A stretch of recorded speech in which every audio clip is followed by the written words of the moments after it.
이상한 주장을 한다고 저는 생각을 해요. 왜냐하면 구속기관의 문제가 내란 범죄에 대한 수사랑 무슨 관계가 있는 거죠? 그러니까 검찰이 절차적으로 흠결을 발생시켰다고 법원이 판단한 문제이기 때문에 내란 범죄랑 아무런 상관이 없는 겁니다. 이게 첫 번째고, 두 번째 문제 같은 경우가 공수처법 자체와 관련해서 이 부분에 대해서 수사권 문제와 관련해서 대법원의 해석이나 여기에 대한 판단이 없었기 때문에 이 부분 같은 경우 추후에 논란이 될 수 있다. 재판 과정에서 이 부분을 제기한 건데, 그럼 이 문제를 해소할 수 있는 방법은 대법원이 이 부분에서 해석을 해주거나 그다음에 여기다 판단을 해주는 문제 같은 경우인데, 그럼 대법원이 해석이나 판단을 하려면 검찰이 즉시 항고를 했어야 되는 거예요.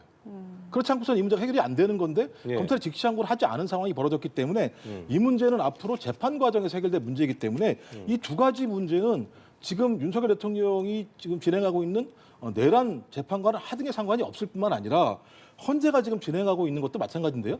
공수처에서 윤석열 대통령이 수사에 하나도 응하지 않았기 때문에 공수처 수사 내용이 하나도 없습니다.